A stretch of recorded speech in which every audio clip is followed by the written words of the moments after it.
देखिए, अब गर्मी का मौसम आ गया है और साथ में हमारे गेहूं की फसल की कटाई का सीज़न भी आ गया है और ये बहुत हृदय विदारक है कि आग की घटनाओं से पूरी पूरी खड़ी फसलें जो है गेहूं की जल जाती हैं और किसानों का बहुत नुकसान होता है। तो हमारा प्रयास है कि इस बार वो नुकसान को जितना कम से कम किया जा सके हम करें। इसके लिए हमने थानों पर पानी की व्यवस्था सुनिश्चित करवा रहे हैं। साथ ही में जो भी विद्युत की तारें ढीली हैं वो टाइट करवा रहे हैं। इसी के क्रम में मेरी प्रधान जी लोगों से निवेदन है कि कोई तार यदि आपको लगता है जिससे स्पार्किंग से फसल को नुकसान हो सकता है, अपने बीडीओ को अवगत कराएं और हम विद्युत विभाग के साथ समन्वय करते हुए उनको प्रायोरिटी पे उसको ठीक करवाएंगे।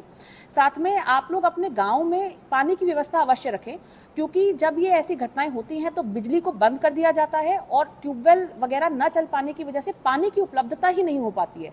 तो गाँव में खेतों में पानी की व्यवस्था कम से कम हम लोग रख लें। साथ ही में जितनी भी कंबाइन मशीनें हैं उनके साथ एक अग्निशमन यंत्र और साथ में बालू की बाल्टी को रखना अनिवार्य किया जा रहा है। तो आप भी इसको जरूर इंसिस्ट करें कि ये व्यवस्थाएं हो तभी कंबाइन मशीनें चलाई जाएं खेतों में।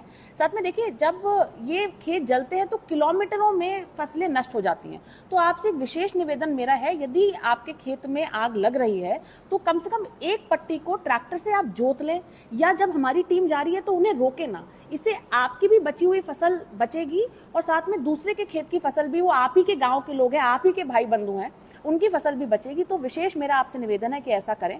साथ में पराली, इस वक्त तो भूसे का वैसे भी बहुत डिमांड है, पर पराली अब बिल्कुल ना जलाएं।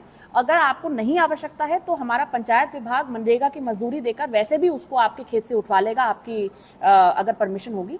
तो मेरा आप सबसे निवेदन है कि ये छोटे छोटे कदम हम लोग उठाएं, जिससे किसी किसान की इतनी मेहनत, पूरे एक सीजन का जो उसको पैसा मिलना था उसका जो है वो नष्ट ना हो। तो मुझे उम्मीद है कि इस बार हम लोग इन प्रयासों से अग्नि की घटनाओं को कम कर पाएंगे।